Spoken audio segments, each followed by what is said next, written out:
friends, and welcome back to Market Shares. I'm your host, Tony Blodgett, and today we have another fantastic interview. This is a gentleman that I've gotten to know over the last couple of years, and many of you in the mortgage space may already know my guest here today. He is not only spent years as a top producer in the mortgage business, but more recently has grown Go Coaching to be one of the elite coaching programs in the mortgage industry. Welcome, my friend, Amir Syed, to Market Shares. It's good to have you here. TB, thanks for having me, man. Welcome, everybody. Thanks so much for giving me your time. Yeah, well, this is going to be a great conversation. And I think that what I'd like to start with, Amir, is just kind of taking us back a little bit.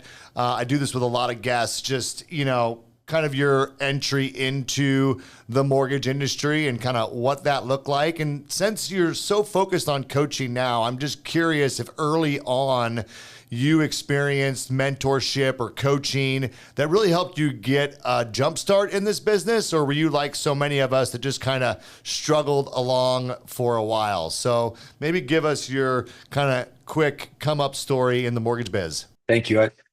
I know a lot of people have heard this story, so if you've heard this before, I apologize. You can probably fast forward, but if you haven't, I really encourage you to just listen to this because I know it'll inspire you because I hear it all the time. I come from nothing. My mom and dad and I left the country of Iran in 1985. Between 1980 and 1988, Iran and its neighboring country, Iraq, had an 8-year war. 1 million people died in that war.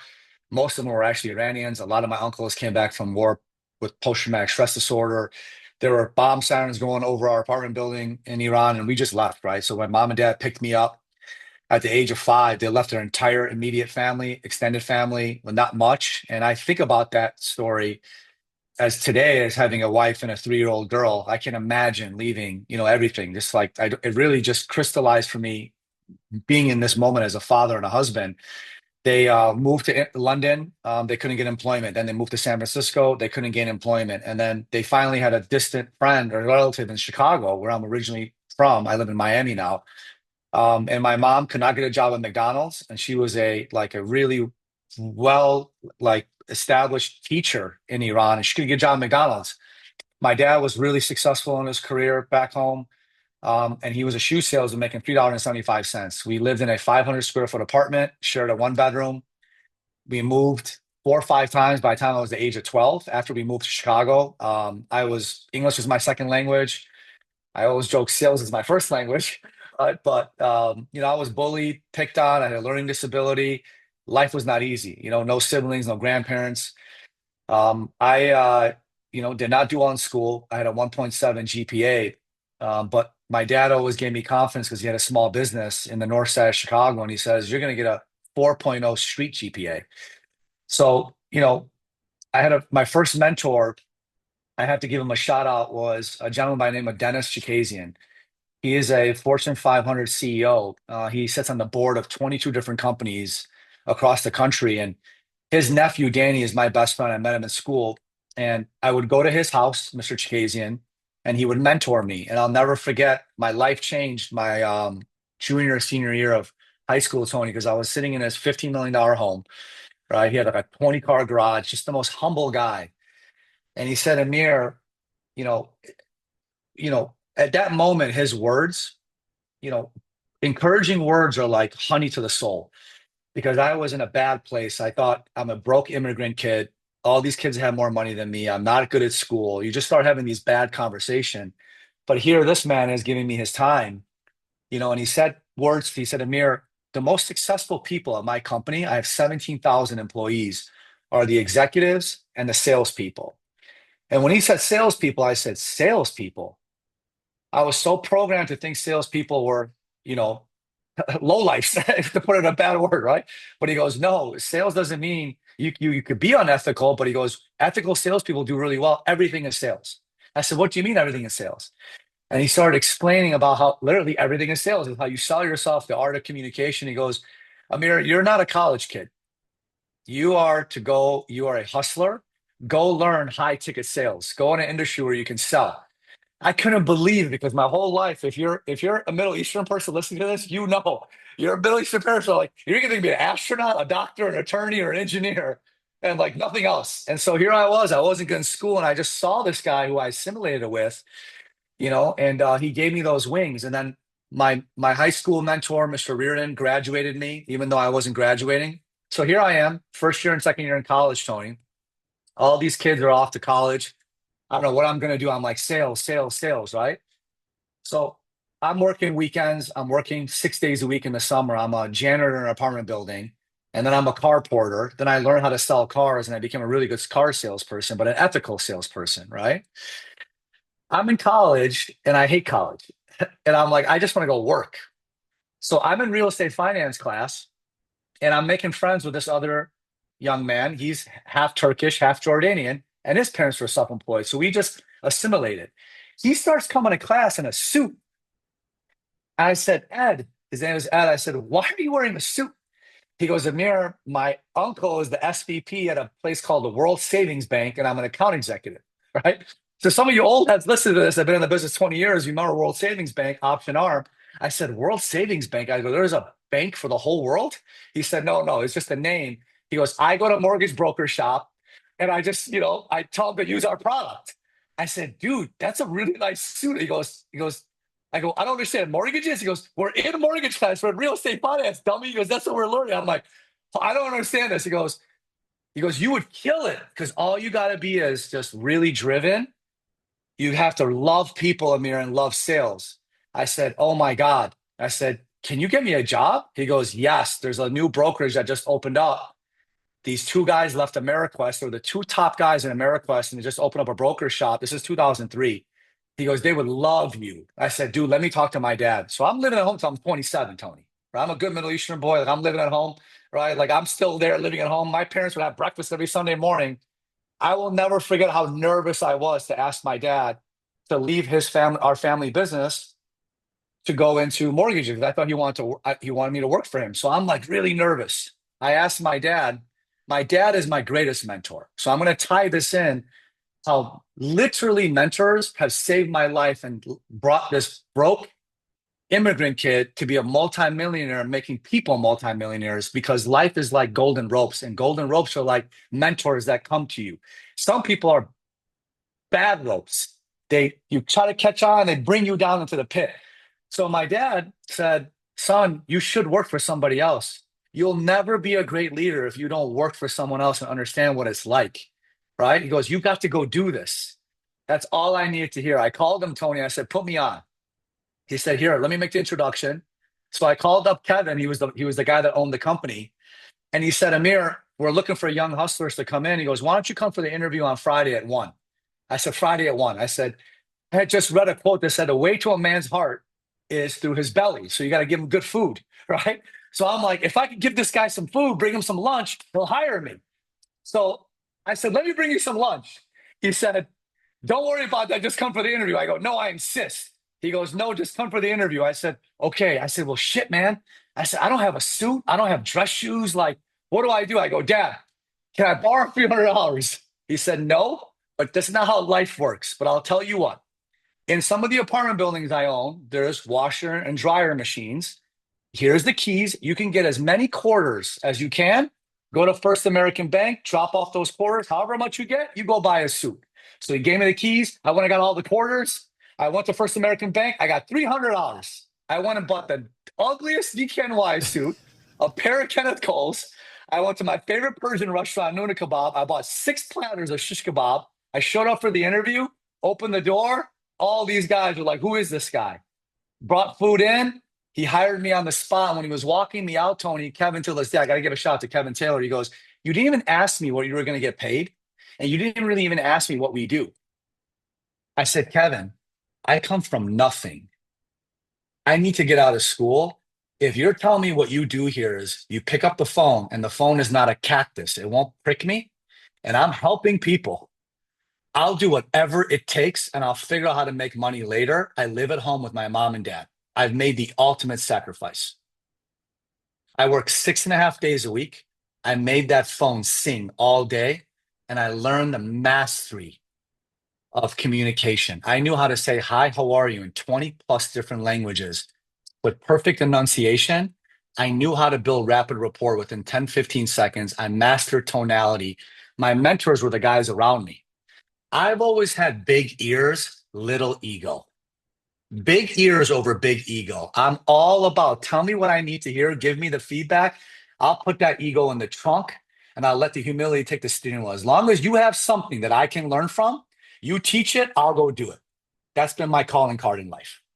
Yeah, so you're like a sponge taking in information. And but look, it's not about just taking in information, right? It's about being able to then take that information and leverage it. But man, that is a phenomenal story. Well, that kind of sets the stage. I do remember World Savings. I guess I'm one of those old guys now in the mortgage business. I ran into someone the other day, and we were talking about how old they were, and they were, you know, we went to the same high school, and I was like, oh, well, what year did you graduate?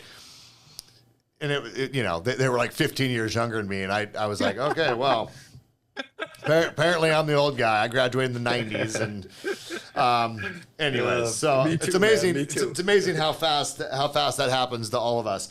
Okay. So let's talk about, you know, that's a great entrance into the mortgage industry. I think so many of us have, stories like that. So let's talk about, and I have a reason for doing this. I'm thinking about what you do with Go Coaching and how you really help people get to elite status within this industry, but everyone starts somewhere.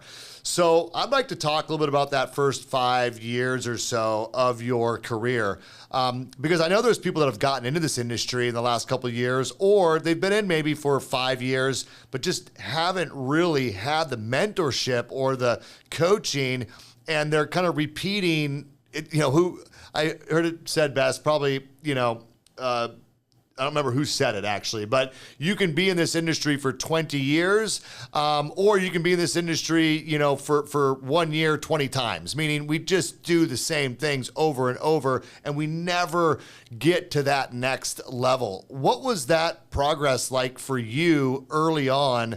Were you someone that really grew within this industry quickly, or did you have to go through and repeat some of the same challenges over and over until, you know, and was there a catalyst that got you out of that, or were you just kind of at a rise the whole time? No, I would be lying if I said I've always been on a rise. I've definitely had peaks and valleys. But what I'll tell you is I look at my career in three chapters. Chapter one was '03 to basically, you know, 2012 to 2022, and now 2023 and beyond, right? And within those chapters, there was also some, you know, stories within them, right? And so some of you guys have been on this, listening to this, you know how our industry has gone through some crazy changes. But what I'll tell you is those first 3 years when I was a telemarketer, cold calling homeowners that had high interest mortgages, straight cold. I mean, they had no idea I was calling. There's two things that I believe that I learned in that environment, Tony, that have completely changed my life in so many different areas. It's high volume of sales activity. The beautiful thing that I learned from that group that I got just destined to be with, I guess, you know, was most people come into this industry and they're studying programs, product, and pricing way too much. What I learned was how to study prospects and people. I learned marketing and sales first. Right. So I was an incredible loan getter because I was around a lot of loan getters. Right. The loan doing just naturally happened through the reps, right, as I was learning. And I was able to just circumvent some of the road bumps that one might have from misstructuring deals because we had really good processors. Right. But I also think just intrinsically, Tony, what I had was just I have drive. You know, like I have a dear friend of mine, Dr. Chris Croner. He wrote the book Never Hire a Bad Salesperson Again. I think it's very hard to change after the age of 21. And what he talks about in that book, and he's going to be leading a breakout session for a lot of executives and divisional leaders at GrowthCon in October. There's three attributes to drive: need for achievement, competitiveness, and optimism. He's proved that. I just think I had that because I had a chip on my shoulder growing up. So when I was in this first group, I had very high level of curiosity and courageousness to go ask questions, right? And so some of the other bigger producers in that group would make fun of me because they're like, "Oh, there goes the brown nose to Kevin's office again, help asking him how to structure this loan." And I'm like, "You dumbasses.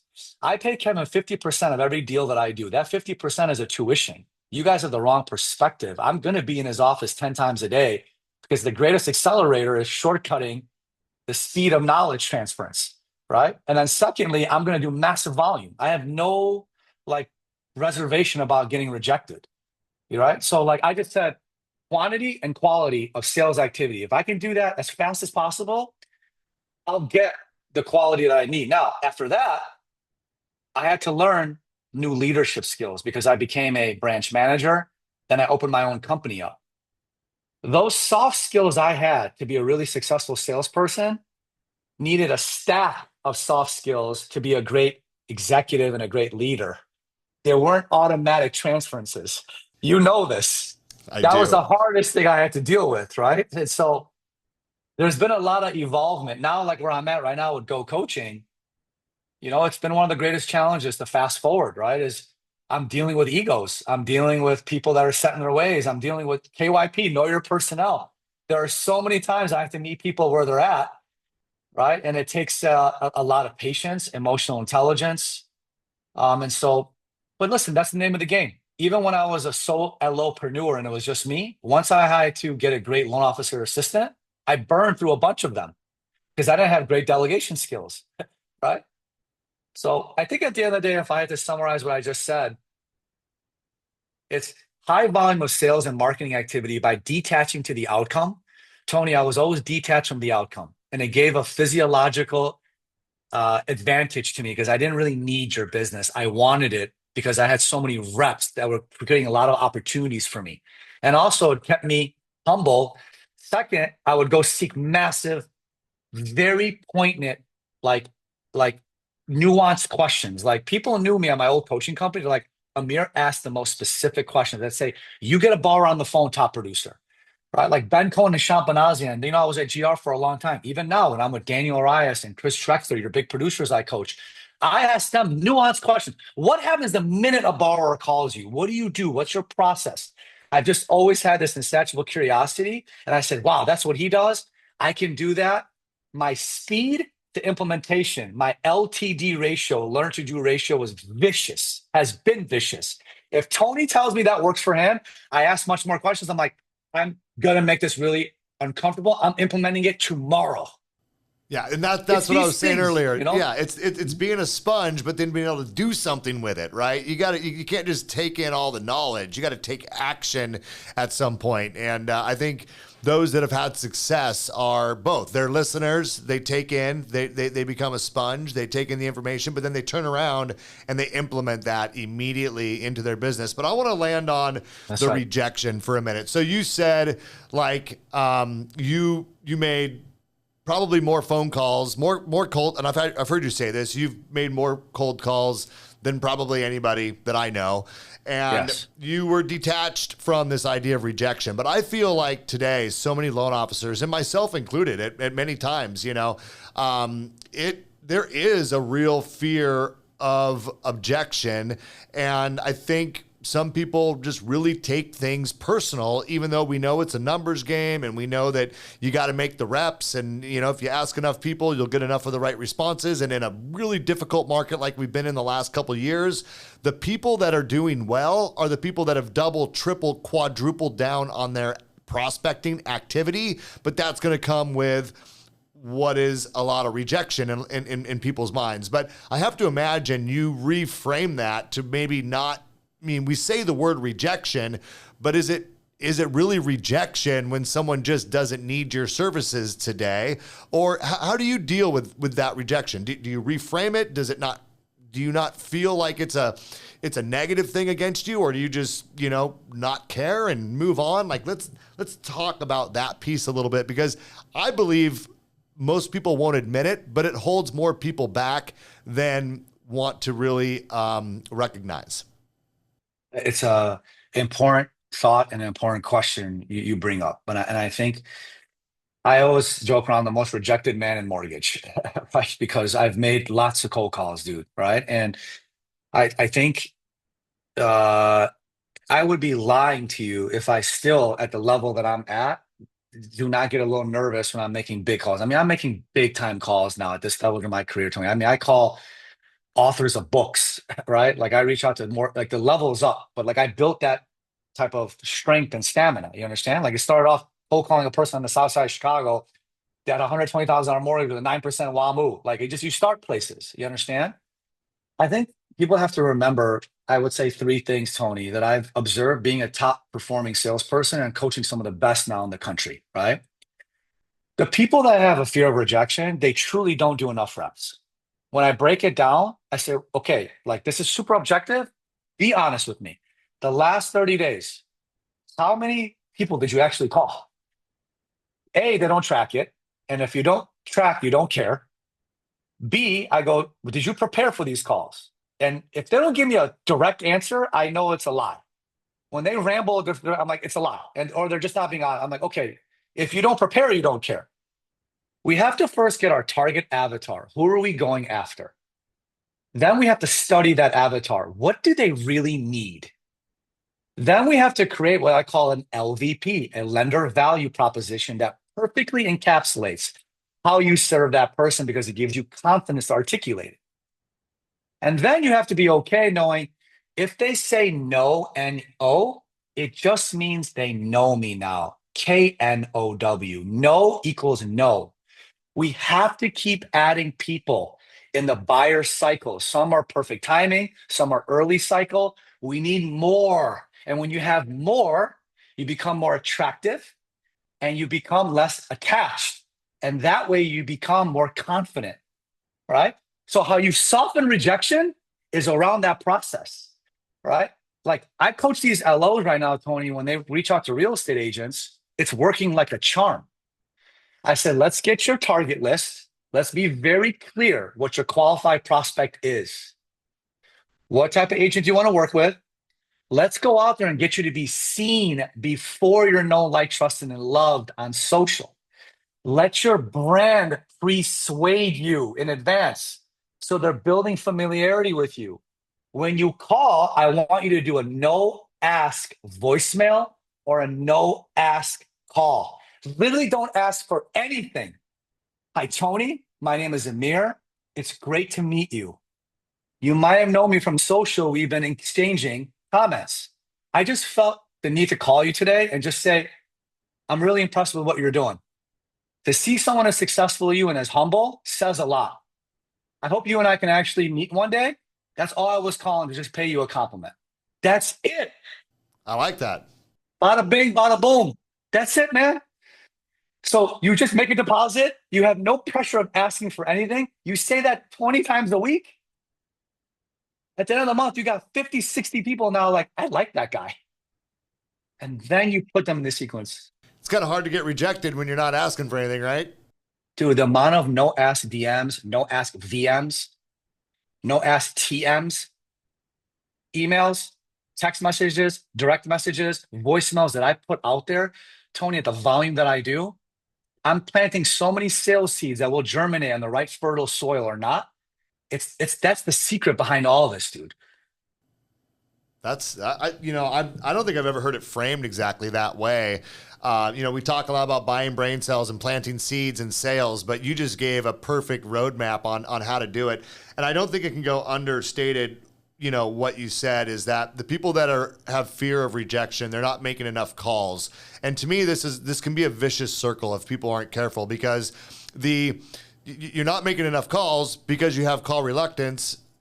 And so your fear of rejection because you're not making enough calls, right? This is a very small circle. You got to make the circle a little bit bigger, and you got to add in the things that you said, Amir, which is you got to identify your prospect clearly, and you have to really understand what can bring value and what do they need.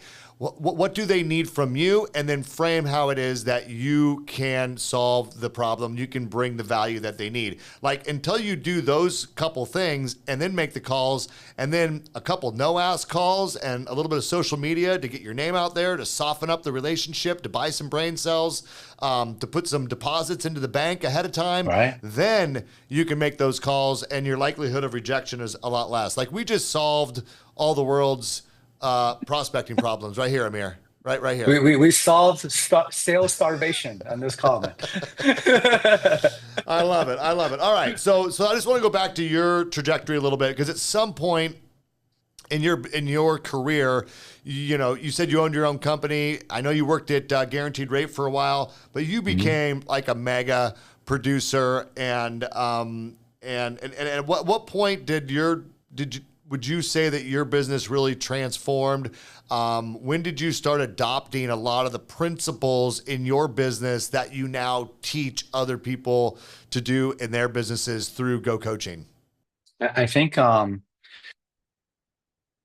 been doing a lot of reflection in this stage of my career right now, because I've completely given my life now to Go Coaching. I've left millions of dollars on the table by giving my book of business to one of my other LOs, giving up my entire branch, giving up my executive compensation, right? And being super agnostic right now, Tony. I'm a man of faith, right? I mean, I'm not by any means like a fallible man, a man that doesn't have any mistakes, but I lean on God, and I say, what do you want me to do? And I believe you have to go all in. And I feel I'm on a mortgage mission from God, right, to do this. So I'm all in. And so I'm able to see, Tony, across the country. I coach some of the best credit union guys, IMB guys, state charter, federally charter, broker. I see them all almost every state. It's pretty cool. And they know now I'm super objective. I'm not tied to any company. It's a really amazing position to be in, right? And so what I find is, first of all, everybody wants to climb this mortgage mastery ladder, but we got to first stop and think, is your ladder on the right wall? So throughout my career, my 20 plus years, I've had different needs. So at the beginning, like that broker shop I was at when I first got in the business was perfect. It was intimate, right? Like it was like the right environment I need to be in. Then after a while, I'm like, I think I can own my own brokerage. I did that. That was a crazy run for 6, 7 years. I didn't feel like that was where I was happy. Then I joined a federally chartered bank. I was like, oh my gosh, the bureaucracy, this is not for me. But my best friend works there. He kills it. Where I'm going with this is you have to first look at, are you at the right company that's important for you? Like I always crack up, like I yell at these brokers, like I'm a pretty outspoken guy, but people can feel I come from a good place, right? I make fun of like people because that's my way of having fun with people. I'm like, these brokers are best. I'm like, dude, 90% of you knuckleheads have the best rates when you're closing 2 loans a month. Broker's Right. the best. Right? But like I say it kind of tongue in cheek, but it's like they get it, right? So it's like, if that's what you want, 2 to 3 loans a month, fine. That's where you go. No one's going to bother you. You're going to put a lot of time doing the loan, but don't complain that you're not doing more business, right? If you want to really kill it and do 20, 30, 40 loans a month, I just don't see it with brokers. I see it with retail, right? So you have to first understand, what do I want in my career? What company will support me because they're doing that for the other people? When I want to do 100 million, I'm in Chicago, right? I'm doing tons of condo. Guarantee Rate is in my backyard. I have my friends, but I'm like, shoot, man, if I can't beat them, I'll join them. I'll go there. After a while, I have different needs. I'm like, that's not the right place for me now. So I got to go to the next place. So first of all, you have to be very smart in where you need to be with your company. Okay. Like that's important. Your ladder has to be on the right wall. Secondly, is going to be your community. Dude, I just got off a call with a young man. I'll never mention his name. He started crying with me on the Zoom. He's like, Amir, I feel like I'm on an island. I feel broken, right? And I said, dude, you're not. You need. Are you like? You need to join a community, man. Like, when was the last event you went to? He goes, it's been years. I go, well, do you have like friends in the business that you guys have a standing call with every month? He goes, no. I go, are you in Go Coaching? He goes, no. I go, dude, you can't run at your home. The pandemic crushed people. You can't be in your basement, dude. Like, get around winners. Right?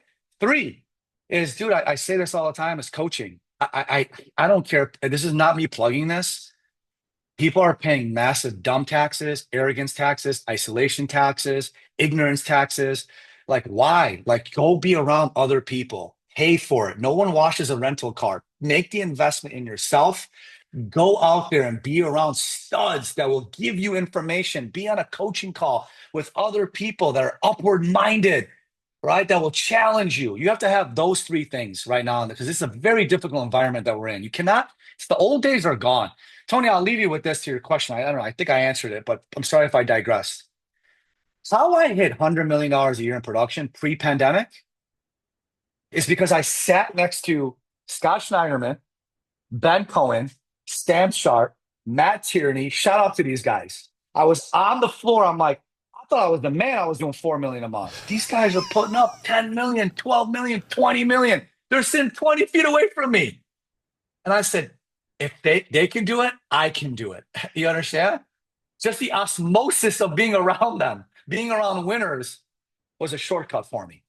Well, and that's what joining a community does too, right? When you can join a community of like-minded people who are accomplishing the goals that you want to accomplish, whether that's, paying through it and joining a coaching, or whether that's going to a mastermind group. I mean, you and I first met in person at a mastermind group that we both go to with Renee.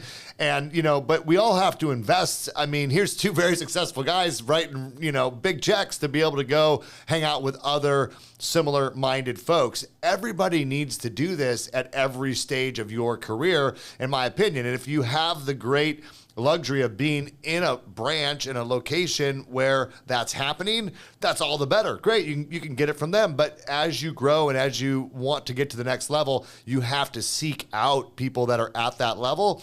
And I love that you use that analogy with the guys at Rate at the time, because it was a perfect fit. You're in Chicago, they're doing the big numbers. And look, next thing you know, you're up there doing big numbers. But I hear a lot of people say, like, man, I need to go find that environment. Well, you don't need to find that environment. You can bring that environment to you. Yes. And you can do that through coaching. You can do that through joining a mastermind. You can do that from creating your own mastermind. Go to an event, meet 4, 5, 6 like-minded guys, and agree to get on a phone call every Friday morning and hold each other accountable. You can do that for free. There's lots of things that you can do, but the community aspect of it is huge. And when I first learned about Go Coaching, that's what I really thought was special about what you guys have created there, Amir, is the community within Go Coaching and the ability to access that community. So as we kind of wrap up here, I got a question to ask you that's kind of not what I was going to ask you, but there's certain people that would claim that, look, I'm just not coachable. Like, I don't want to sign up for coaching because I'm not coachable. And I've seen people who don't really seem to be coachable. What is it in your experience that's happening for the individual who isn't coachable? Do you have any thoughts on that? I have lots of thoughts on it. I think it's a very unfortunate mindset. I think the minute one says, I don't need coaching, it's a dangerous place to be, because the ultimate expression of humility is coachability, right? And we can use the token examples of, like, Michael Jordan had a coach and these people had a coach, right? But you can go and look. There's a website that I'll share with you that actually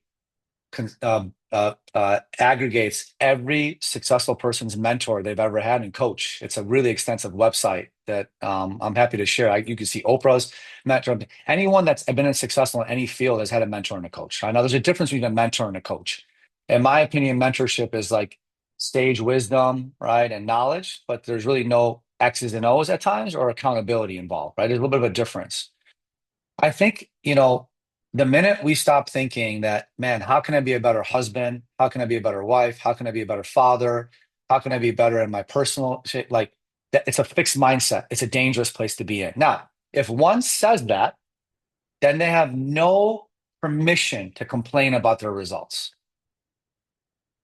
They've lost that card. If they say, I don't believe in coaching, then they have zero slack to blame anything else outside of that.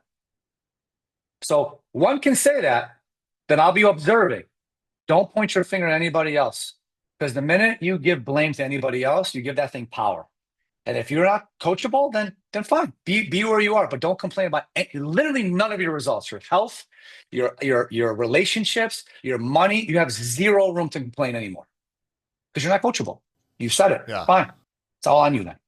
I think a lot of people that say that, I think they are coachable. I think that, you mentioned optimism earlier, and to me, optimism is a mindset. It's a choice.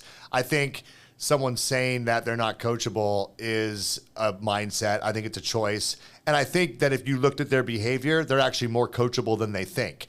There's probably a lot of areas where they've made changes in their life that were influenced by, quote, coaches. Now, maybe that wasn't like, maybe what they're really afraid of isn't that they're not coachable. It's that I don't want to be held accountable. I don't want to try new things. I don't want to be pushed out of my comfort zone. To me, those are probably the more real issues under the idea of I'm not coachable. No, we're all coachable.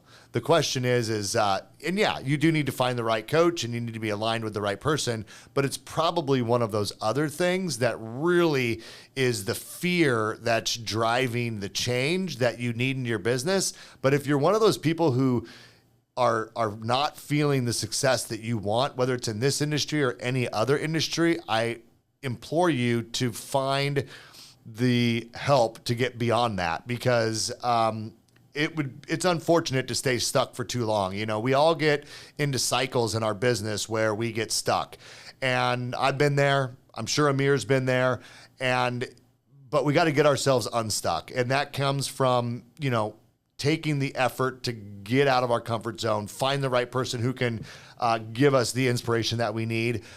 So anyway, I've always thought about Tony, that. Yeah, if I think it's an important question because a lot of people are struggling with their mental mechanics, right? I struggled for years with ego, right? And I said, I'm tired of this. So I went and hired one of the best cognitive behavioral therapists in the country. And I invested a lot of money. And he helped me really get through it to understand that it was deep emotional issues from when I was an immigrant. You know, like it made me millions of dollars going through that. And it saved me millions of hours of time, right? And I still am working through it. I struggled in my marriage early on.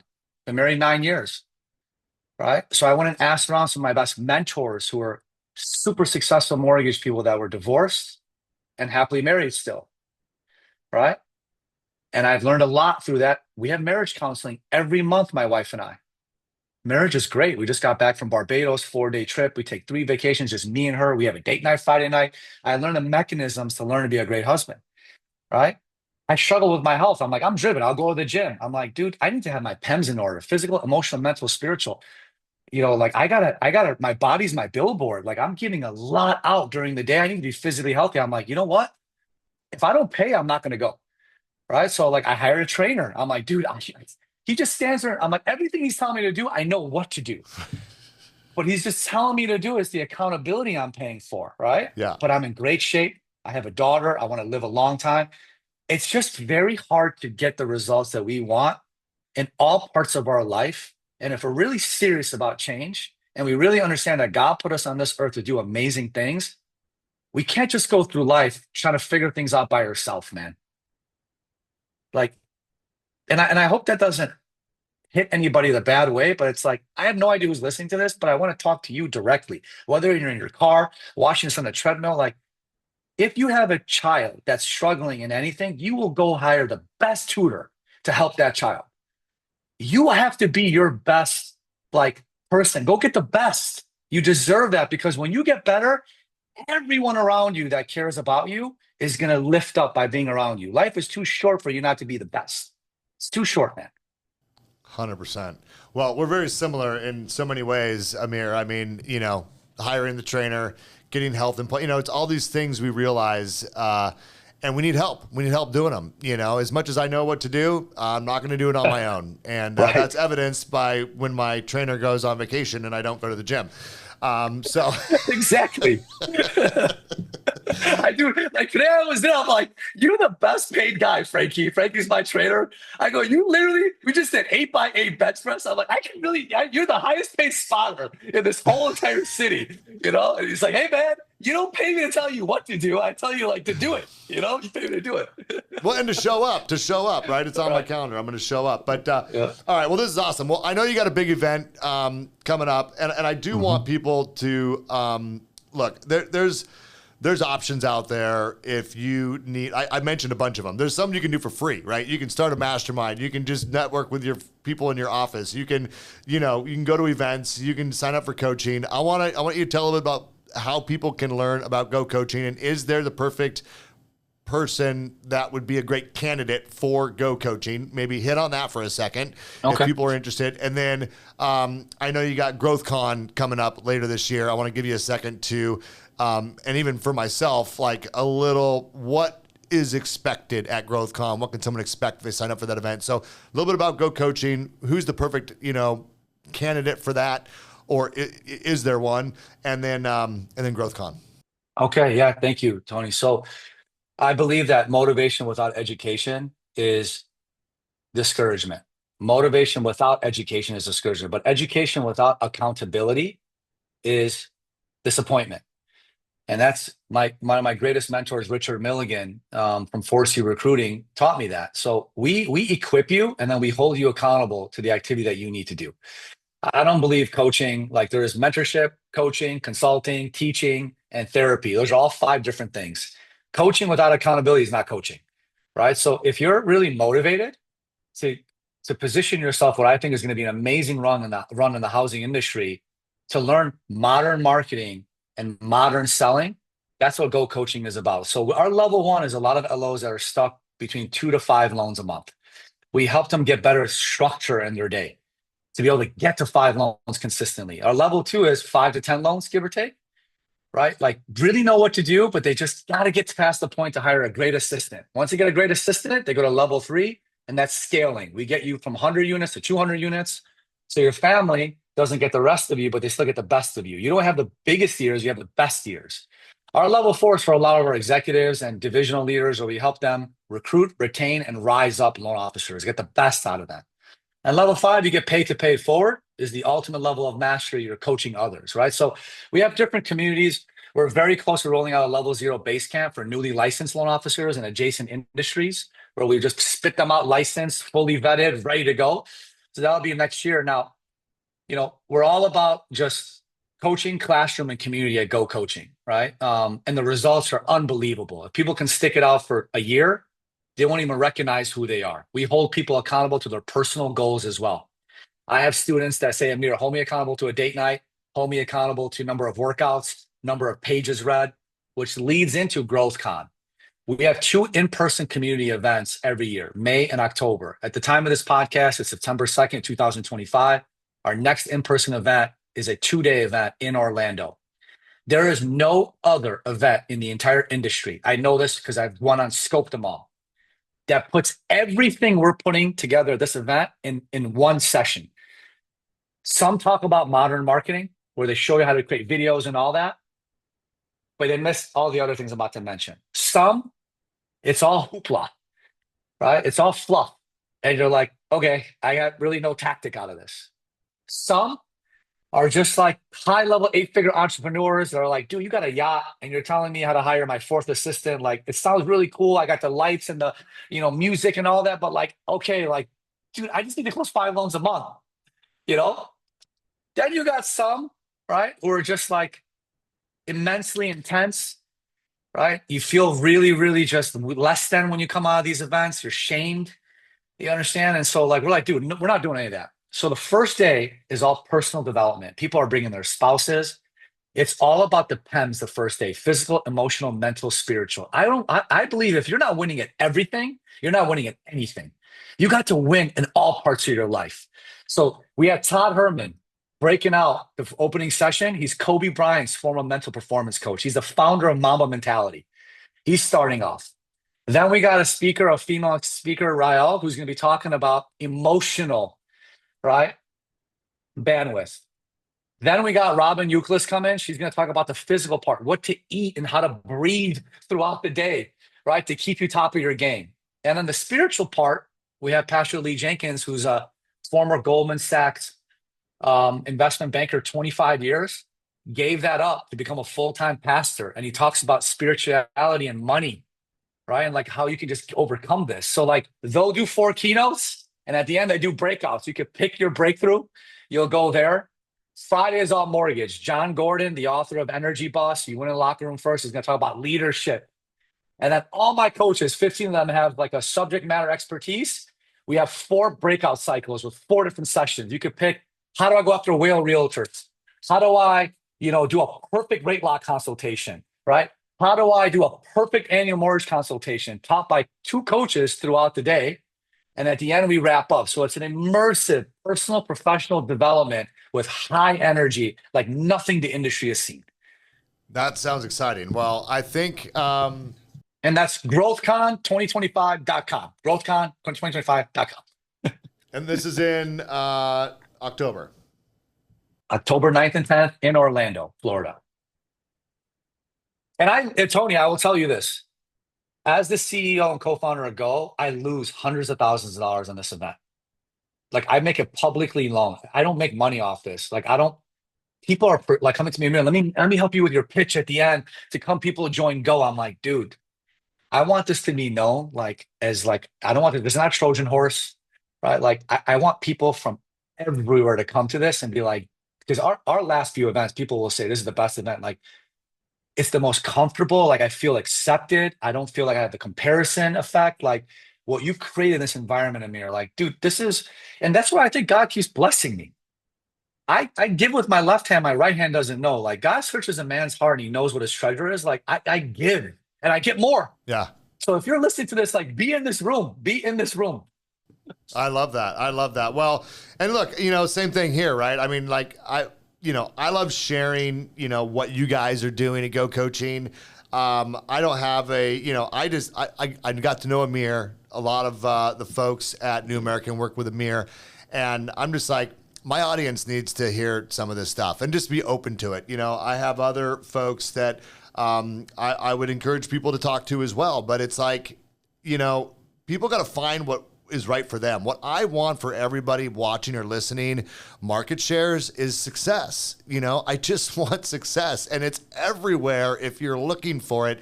And there's guys like Amir who, maybe you resonate with his story, his approach, what it is they're doing at Go Coaching or with GrowthCon. Maybe just go, maybe you need to be immersed in that sort of environment. And this was, a catalyst. You go, you know what? I am going to sign up for that. Maybe you're over on the East Coast. Maybe it's easy for you to go to Orlando, Florida, or maybe you need a trip to Orlando, Florida, with your family, take your wife and, commit to something together. Maybe that's what it's going to take for her to let you stay in the mortgage business after these last couple of years. I don't know. Everybody's in a different spot. But I love the opportunity through this platform to bring awesome guys like Amir on here to at least have you hear the story and what it is that he's doing. And I can tell you, I got a lot of personal friends whose lives have been changed by Amir and Go Coaching and coaching in general, but specifically with Amir. And it means a lot to me, brother, that you came on and spent this time with the Market Shares audience. I really appreciate it. You don't need to thank me, Tony. It's a two-way street, dude. You allowing me to be on here. I never take these moments lightly. I stay humble, man. And if you have an amazing voice for you to be able to do this, it takes time and energy to do these podcasts, and your consistency. So if one or two people hear this today, we've done our mission. And I love what you said a little bit earlier, Tony. Seek out the Todd Duncan, Tim Brahims, Rick Rubies, Josh Sigmans, Sayla Giffers. Like just be coached. Like at the end of the day, this is not me. Like I'm not for everybody, but you got to have people in your life that have the results that you want and be able to get that. Like it's just hard to run this race post pandemic by ourselves because silence is filled by negativity. And if we're on an island by ourselves, it's very dangerous.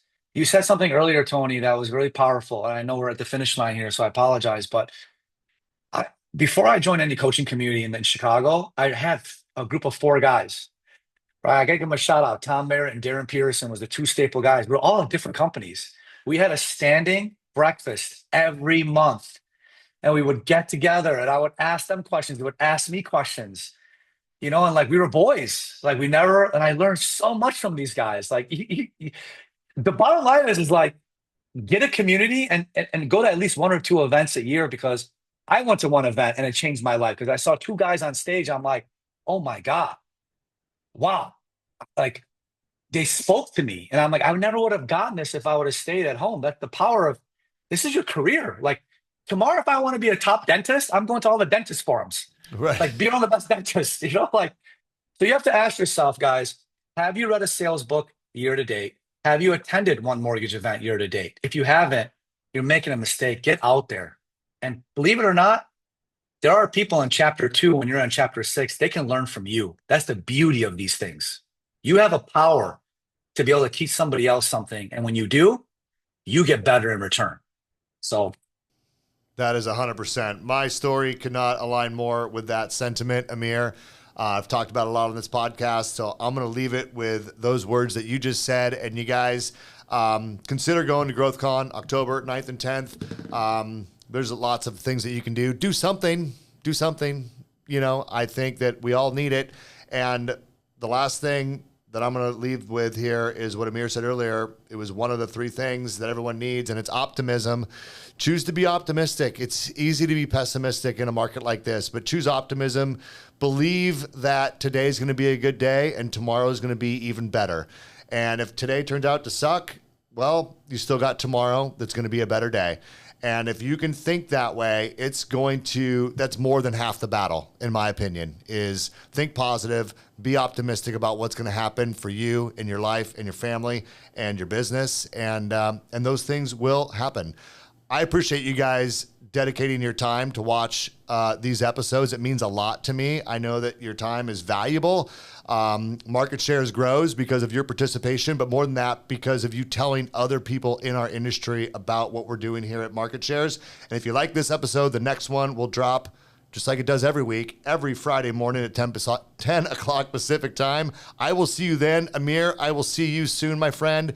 Thanks again for your time today, and I hope everyone took some notes and learned something today. And until next time, take care.